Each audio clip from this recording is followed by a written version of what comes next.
are world, live, man. right? Are we allowed to say that? I mean, we are recording. So what's funny is Octane Collectibles comes on here. It's an interesting, different start. And you're just like, hey, I mean, so you know how this works? Podcast, your first one. He said, no, I do these all the time. And you're just like, oh, you do them all the time? Boom, let's record then. He's like, no, what are we doing? I don't even know. So it'll be a fun one. It'll be a fun couple of minutes to I start it like it. off. Andrew, Yeah. what episode number are we up to? So this is part of our recap of the National, right? And we're doing a series because we feel that a lot of people are at National. But what the reality is we have feel fans that. in Australia. We have fans in Europe. We have fans all over the world. And even people in America who couldn't get to AC. AC is a difficult location to get to. As a matter of fact, there were people in AC who couldn't get to the show also.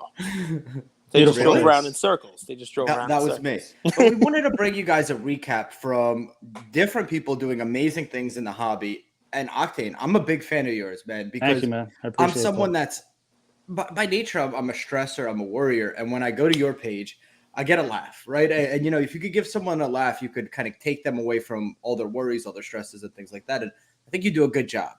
In a lot of ways, now, guys, if you have kids around, don't go to his page right now. Don't go to his page. Don't do it. It's a meme page. It's hilarious. It's colorful. And today I'm excited to, one, get to know you and get to know how you started. And maybe, if you don't mind, even add value. Maybe there's someone listening to this on the other end who's 15, 16, 30, 50 years old who wants to start something that's their passion project and they don't know where to start. So those are the three things I hope to cover. I always go origin story, right? So when and how did you start Octane Collectibles? Perfect. That's a pretty simple one, man. I've been collecting since I was a kid, but like we all do, we all destroy our cards and we don't find out till later on in life. That's how I really got into the hobby, the whole Instagram thing. Then I started to see all these memes and I'm like, hey man, it's pretty funny. I'm pretty funny. Let me test the waters a little bit. And some people started to like my stuff. So I said, you know what? Let me do this for real. Let me give this a shot. And I do this for me. I tell people the same thing. I don't do it for clout, no sponsorships, no anything. I have a lot of fun doing this. All right. And then I have people like you. To me, you guys are like big guys telling me that you like my stuff. That's like just blows my mind. So I love it. It feels good. Makes me laugh. I like to be happy. So that's pretty much how I started doing the meme stuff. Yeah. That's it. I mean, you can't get a better origin story than that, right? So this is why you are one of our national treasures. That's what I'm calling this, folks. It's coming from the National. Recapping that. People who could listen. I'm blushing. I spent the whole days there looking for tables. I couldn't find them. So even if you were there, you can't meet everybody. You can't talk about everything that happened. You couldn't see everything that happened. So Andrew adds 30 for 30, 25 for 25, 75 for 70, whatever we're going to call it. Let's bring the National to the folks who couldn't get there, or even the folks who were there who couldn't see it all. And memes. So we walked around with Lameme James. Your stuff is it's that kind of like a higher octane version. Is that you can use the word, right? Yeah, absolutely. It's interesting stuff. It really is. It's an adult hobby, right? I mean, we're playing with stuff that people were in as kids, but there's adult humor in a lot of your stuff, which I think is funny, a little cutting edge, a little edgy. That's why Andrew likes it. I've been banned. Well, I've been shadow banned a lot. I've been banned from live.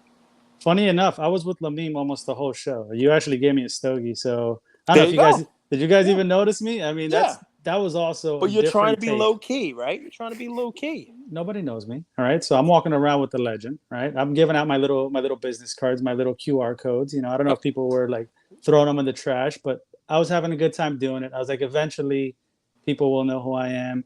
But it was just a good time. And so one thing I will say about my memes is we're all adults, just like you said. It does come with a warning, all right? And people just enjoy it. I don't know why. I get teachers, I get educators, I get everybody from everywhere, and they just enjoy it. Here he goes. So, you can't do this live, man. Dude, eBay auctions are one. Dude, don't even put the newest ones. Those are pretty bad. Those are. Oh yeah, this is. I've seen this. Backyard breakers, baby. Every time you jump into a live, this is what you see. Oh my god, that's insane. Dude, they're all so good. That's the incredible thing about this. Like, they're all so good, and I respect. Like, I know how difficult it is to show up every single day and talk. but to be creative, right? To think outside the box, to find those videos that are or those topics that are happening in culture, and then to intertwine them in the hobby, and to do it so well. Listen, I have here's a the true value. respect for it. Andrew's Like, true respect. he's finished jerking you off. I got a real question. The value for the group here, right? So here's the thing, right? It's tough. What you do is tough. Now, what you've done, you haven't really done it at anyone's expense, right? Because you say the random eBay user, right? No one knows you're talking about them. So I got a question for you, right? Yep. And it's an easy one. I'll give you an example. The thing that I have trouble with is sensitivity, right? So I'll give a real world example. Yesterday, I made what I consider to be a funny little video meme type thing, right? And it plays on something that happened at the National with me and Andrew, which I thought was hilarious. I love this kid to death. All right. This is my ride or die right there. 100%. Doesn't matter what kind of trouble he gets me in. I love him. Right. But I wish we had somebody vlogging our attempts to park the car at the National, because this dude is insane. He is insane. Anyway, every time we try to park, we were refused. Couldn't park, blah, blah, blah, the whole deal. So I made a little meme yesterday about how I found video footage of Andrew when he's told that there's no parking, right? And it's, it's some dude in his car, like punching the seat, like just going nuts on his car seat, right? And people loved it. People are saying, "Oh, that's so funny." We kind of felt that energy when you were talking about this on the episode, right? So I messaged Andrew and I'm like, "Hey, dude, did you see that video?" He's like, "Yeah, I thought it was hilarious." My sister thought you were making fun of me, though. I was like, "Oh, I feel bad. I wasn't trying to make fun of you. Like, I didn't feel bad about it. I apologize if that's." She's 10 years younger. She's part of the woke generation. So Octane. There's the value. My question for you is, how do you toe that line, right? Do you always keep it general? Have you gotten messages from people who are, butthurt about stuff you do? And then, what do you do there? Well, I always say you haven't made it until you get the haters, right? We made it, Andrew. I don't have haters yet. I don't know what it is. I haven't had any haters. So every time I make a meme, so once you get to know me, I'm a very respectful dude. All right. But at the same time, I'm very edgy, and if I have something to say, I'm gonna say it. It's the same thing with the memes, right? Can I curse on this show? Sure. All right. If it's organic. If you're an asshole, all right, I'm gonna make a meme about you because you did an asshole thing, right? And I don't really care. But I also try to draw the line, try not to disrespect, for example, women or any race, or stay away from children. So I do have some sort of a line that I try not to cross. And I'll also watch it a couple of times, and I'm like, all right, am I going to offend anybody? Who am I going to offend? Do I care if I offend them? But that's pretty much it. Other than that, it's humor. Like I said, we're all adults. Everybody has seen dildos here. Everybody has seen somebody get their ass kicked. And this is stuff that's online. These are all pictures that I get from the internet. It's nothing crazy.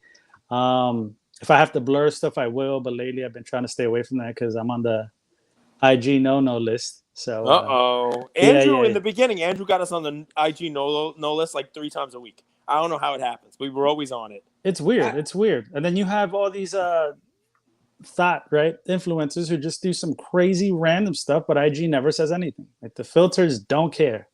Those were some of my favorite phone calls. Andrew, how's our account blocked again? Oh, I followed too many people. I'm like, wait, we got blocked for following too many people? He's like, yeah, I followed, then I unfollowed, and I'm like, why are you doing that? And he's like, because that's what you do. Don't worry. We'll be out of Instagram jail in a week. I'm like, okay, cool. Just a week. It's when you're at like 100 followers, it's really hard to get that compound interest going. So I think of the follow unfollow game. I only do it in the very beginning, and I think of it as you're like at a bar and you tap someone on the shoulder and you're like, hey, this is what my business is about. A little bit of biz dev early on. A lot of people hate that. It's hard. They do, and I understand, but it's really hard going. Like, I think it's harder going from 0 to 1,000 than 1,000 to 10,000. Here's what I will say, and this is like totally off topic, but I've wanted my following to be fully organic. I've never asked people for likes. I never asked for follows, no bots, no follow, unfollow, all that other bullshit that people can do to get followers. I know it's there, right? I know it's, and I'm not knocking you, but I know it's there. I don't want that. I want all my followers to be real. And that's just me. That's just something that I want to do. Let's see if I could do it. Let's see if I could make it. Dude, I started at 200 and I would get, I don't know, 2 comments and I'd be super excited. You know, now I'm upwards of like 1,200, and to me, that's still small fries. That's like small fries. That's like nothing. And I have big accounts that follow me, but my following is still small. But guys like you like my stuff, so I'm happy, man. And it's all organic. It's word of mouth. When did you start? When did you start your account? Like about close to 2 years ago, maybe a year and a half ago, something like that. Oh, I meme every day though. That's one thing. I made a point to at least make one meme every single day. I want to stay consistent. Let me ask Octane why. Because here's an example. Consistency. Let's say, for example, I meme once every week, every 2 weeks, right? You're gonna start to forget about me. For example, Lameme James. You know he memes every day. So you can go take a poop, and you know that when you're going on your Instagram, you're at least gonna hit one Lameme James meme a day, or at least one Octane Collectibles meme a day. Like, I'm consistent. You know I'm gonna be there every day, no matter how shitty your day is. So I made that a point. Do you ever do something I noticed Lameme does, and I know we're getting tactical. We'll get into national in just a second. Oh, do you ever do like two, 3 at a time on a certain topic? Like, there's been times with the new Instagram algorithm, you know, we're all trying to figure it out. I actually see 2 or 3 Lameme ones in a row, like kind of posted within the last 5 minutes, and it's same topic but different way to describe it. You ever try that? Any thoughts? No. So what I like to do is I don't like to exhaust people, right? So what I like to do is I'll shoot like one good email, right? Let it ride for a couple of hours. And then if I have some more ideas flowing, right, and I see something, I was like, I got to get this off my chest. Then I'll let it rock. Usually I'll go to max maybe 3 a day, right? Because if I do too many at once, people are going to miss the other ones that I made. And that's not fair to the memes. Memes have feelings too. Okay. So I need to, I need to give it some time to burn. But also, I don't know what the IG algorithm does exactly. I don't think people see them in order. It's like they jump around. So I'll have a meme from a couple of days ago and I'll get a like today. And I was like, hey, I shot that a couple of days ago. So I don't even know how it goes. I just always do the post and story at the same time. Just give you a chance to catch both. So, well, listen, pause before we get to national. Cool. Stop and give this guy a follow. And give Andrew a follow and give me a follow, because mine's all organic. I don't know follow, unfollow, and I can't even spell algorithm. And I have way more than the followers. I gained a lot at national. Whenever I do a show, I gain a lot of followers, which is good, you know. You know, handshakes, and you know, I gave you a cigar, which is good. You did. It was a good cigar. Were you at cigar night? I was at that part. Let me tell you something, bro. Yeah, please. I was everywhere. I was everywhere. I saw everyone. He's in the shadows. I got pushed by Ken Golden's bodyguard. Dude, I was everywhere. Problem is, nobody knows me, so I was able to infiltrate. But yeah, I was at the cigar night, and Cage Lawyer was looking like a rock star. You know, I was like, let me take a picture. I'll send it to you later. Yes. Yeah, I saw you too, but you were a little bit Goldberg. You were a little bit busier, so I didn't want to interrupt. But you were all over the place, man. Busy. He's being nice. He's being busy. He was busy. All right, we can talk about the national, man. You jump in, but give this dude a follow. And why did Ken Golden's bodyguard push you? No, because Ken was just walking through the aisles, and then he just was pushing everybody out the way. It's like a figure of speech almost, right? Like you get Ken Golden's bodyguard into the discussion. You know, he probably wasn't actually knocked to the ground by Ken Golden. Not to the ground, but he did. I thought it was pretty funny. You know, he was walking, so he pushed me out of the way, and I turned around all huffy puffy, and I see this big guy, and I was like, "All right, I'm sorry. All right, yeah, I'll get out of the way, man. Not a problem." So, where are you located? Are you East Coast guy, West Coast guy? I was born and raised in New York, but I'm currently in Florida right now. Is that right? Yeah. Born and raised in New York, Brooklyn. Yes, sir. Queens all day, baby. Queens. And now you moved to Florida recently, or? Oh, a couple of years ago, but it's probably less than 5 years ago. It's the only place where you could afford stuff now, so that's why I did it. I just moved to Boca 3 or 4 months ago. Very nice. It's hard. Moving was a process, but now I'm settled in. All right, so talk to me. How was national? Was this your first national? Yeah, it was, and I want to shit on national, but there's no way I can, dude. I had the time of my life. It was amazing. I honestly didn't go for the cards, as weird as that sounds. I went to meet people that wanted to meet me, people I wanted to meet. I wanted to absorb everything. And I wanted to see, because some of these big accounts, people say they're assholes, they're rude, right? They're divas, all this and that. And I wanted to see that. I didn't get any of that. Zero. Wouldn't call Cage rude or a diva. I'm the opposite. Well, I was like, hey, man, some of these guys are just not going to shake my hand to do anything. But everybody was pure class, man. And I was shocked by that. But it was a lot of fun. It was amazing. That Wi-Fi no cell service thing, that was no good. That was bad. I heard a can twist on imagine. it though. It made people talk to each other a little bit more. It made them get because sometimes when we're on our phones and I we're always said on that. it. You said that? I put it on Cardporn's comments. I just put it on because it's true. It forced everybody to socialize, to mingle. The same. Everybody kept saying the same thing. They couldn't talk to their followers or this and that. But I thought it was okay. It wasn't that bad. It Maybe a was all few right. days not talking to followers and talking to people and getting to know them and collaborating and working together. Because, it's interesting. We always talk about different industries. Industries, and even the US, like, is made up of people, individual participants, right? So how tight we are, Cage, you're peering through me right now. You're just staring right through my head. Um, it's the culmination of the individual participants and how tight we are and how well we know each other and how well we're likely to work together. Is there someone that you want to give a shout out to where you're walking around and you're like, I love what this business is doing? Or, yo, from afar, I thought these guys or these girls were like kind of weird, but now I love them. Is there anyone that stuck out to you that you might want to give a shout out to? I mean, the shout outs can be endless. I really don't have a particular person. Just I would say at the Lucky Show, right? My boy G, I met him for the first time. It was like if we were brothers. The Lucky Uh, Show '05, right? Lucky the Show Lucky '05. Show '05. Yep, I was with him. I was with Kev's Cards. He's a very big card artist. So these are the people that I was with pretty much the most show. Lamine James, of course, I was with him the whole show as well. Um, they're the ones that I was with. I'll give them a shout out for actually not treating me, like a little brother, like the little guy nobody wants to hang out with. I was their equal. It was awesome. So shout out to them. But then I have shout outs for everybody else, specifically the people that were following me when I was at like 100 followers, right?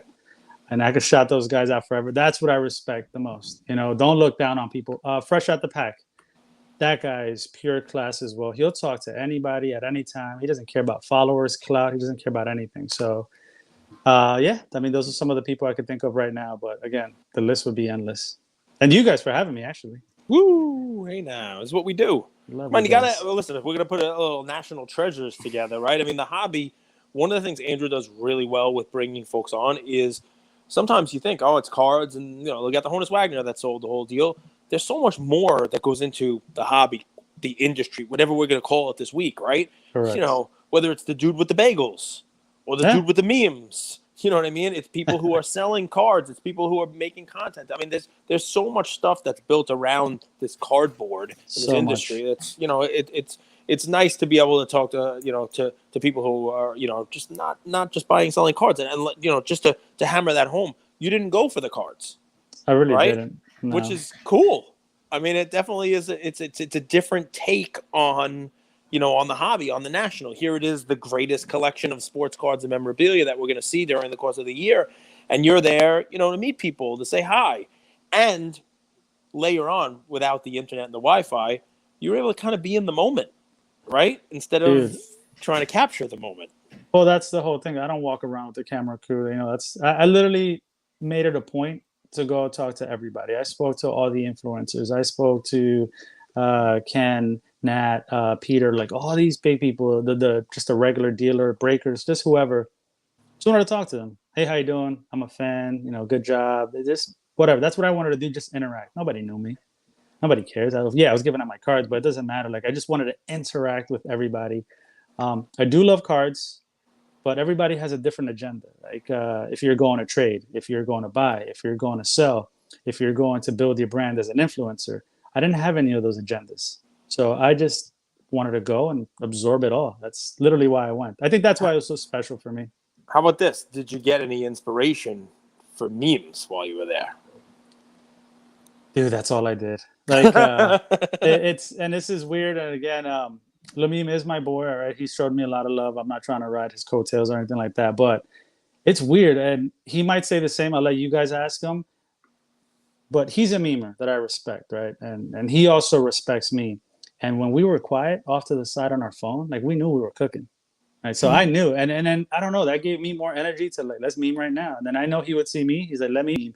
So throughout all the nationals, right? I'm sorry, the national, um, we would be at the show, get out of the show, and we already had ideas cooking, topics, people, whatever it was. So as soon as we were out of there, we were already like, boom.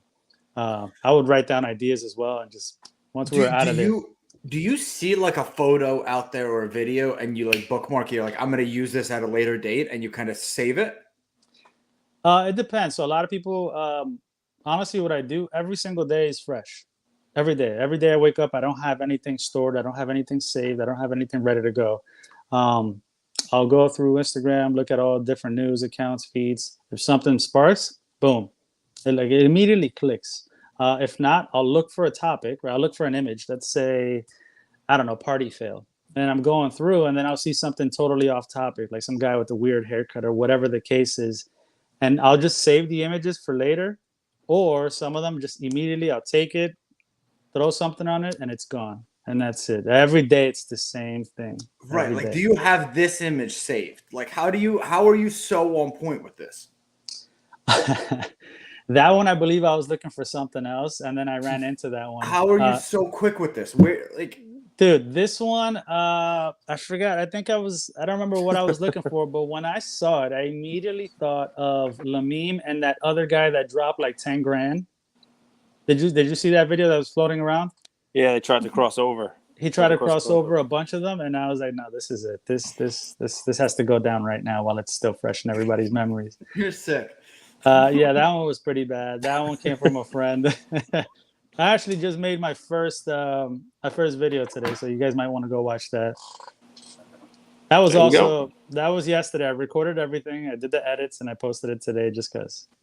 So, who do you collect? Are you a long-term collector? NTs, quarterbacks? Are you basketball? Are you baseball? Or like, what's your style of collecting? If you don't mind sharing. For the most part, so I like Formula One, not just because of FOMO, right? Not just because of the hype. I actually collect Formula One. And basketball, I collect LeBron and Jordan, whatever I can afford. So I call myself a peasant collector, right? So I collect. Cage calls me that as well. It's true, dude. It's like it's whatever you can afford, right? You can't just afford all these big cards. But yeah, so I collect mainly basketball, a sprinkle of football here and there, but primarily it's and LeBron F1. And Formula One. Yeah. What have you seen in the F1 market, right? Like for a while, no one was even talking about F1. Then it became the thing. Now it feels like no one's talking about it again. It's ripe for great memes. That's what season it. Well, yeah, but the thing is that the F1 community is not too big with like if I post the F1 meme, nobody's gonna know. No. Like, you know, they don't know who these drivers are. They don't know who those guys. So I stay away from that. But it's insane. I went to trade night on Thursday at the Claridge. That's the hotel with all the roaches. It was pretty bad. Trade night was insane. I'm talking about massive cards, thousands and thousands of dollars. And I was like, dude, this thing blew up. I remember when a hobby box for that was $1,200 and people didn't want to pay because it was too much. And now I think that same box goes for like 20 or 30,000, something like that for a hobby box. It's insane. These cards are huge. Topps Chrome 2020. The 2020, not the Topps Chrome, the Topps Sapphire. Yeah, man, these cards are just massive. So yeah, I like to get those whenever I can. Ian has George Russell.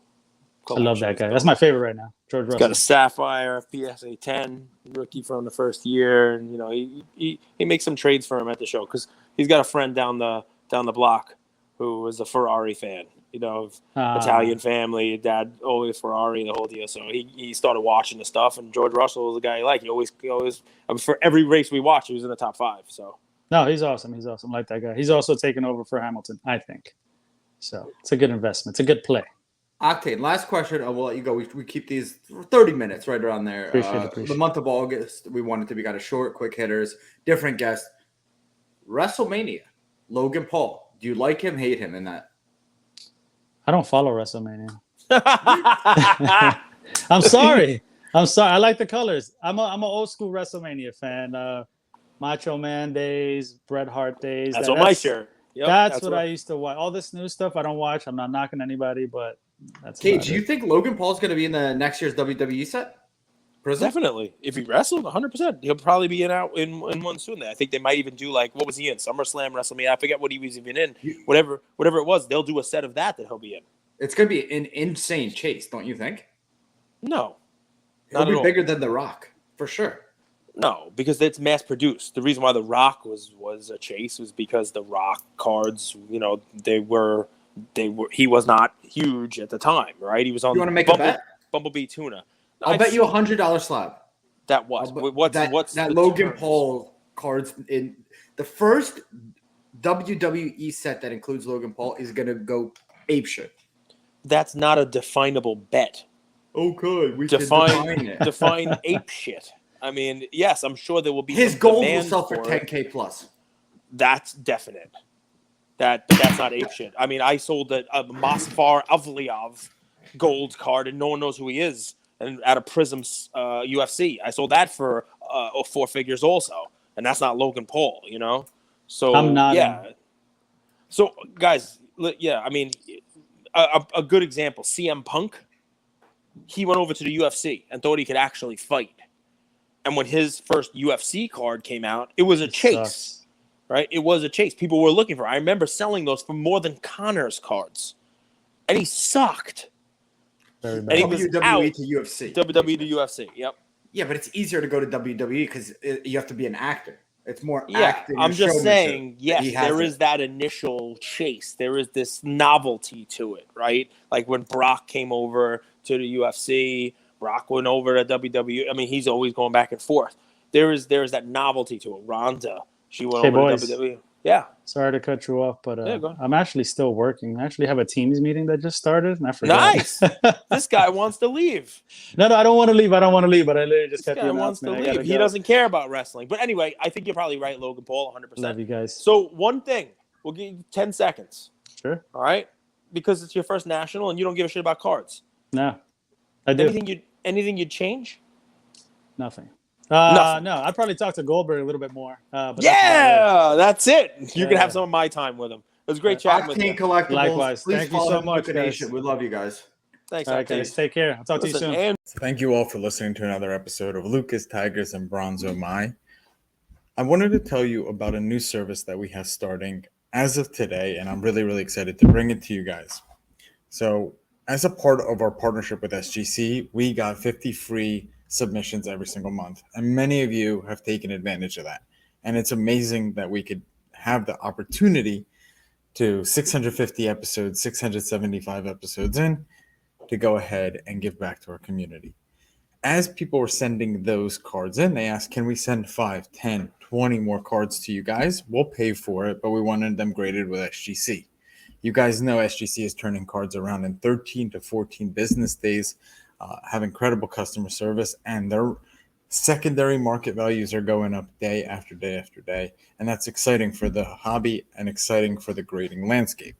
So we didn't want to just rush into it. We wanted to do it right. And what we did was I relocated here to Boca Raton, Florida. I opened up a P.O. box maybe 5 minutes away from SGC, and I will be hand delivering and hand picking up the cards. So you don't have to worry about anyone else touching your cards. It will be me, and I will update you every step of the way. So here's how it's going to work. I'm going to personally pick up the cards from a P.O. box, prep them, new card saver, new penny sleeve, and deliver them to SGC every single Tuesday. Why Tuesday? Well, it lets the stragglers over the weekend come back through on Monday and gives me a day to prep, and it basically gives SGC the entire week to work on grading those cards. Once your cards pop, only then at the end of the process will you be paying for the service. It's $25 per card, simple as that, and the turnaround times have never been faster. We're hearing right now 13, 14, less than 20 business days. So there it is. 9170 Glades Road, number 135 is the P.O. Box in Boca Raton, Florida, 33434. 9170 Glades Road, number 135, Boca Raton, Florida, 33434. Of course, you could shoot me an email or shoot me a text anytime, and I'm always available. Many of you already have my email. It's iamandrewgoldberg@gmail.com. or my cell phone number, 215-519-9154. Reach out with any questions. I could walk you through the process. I've hopped on the call with quite a few of you, and I'm happy to do that. Love you, Luca Nation.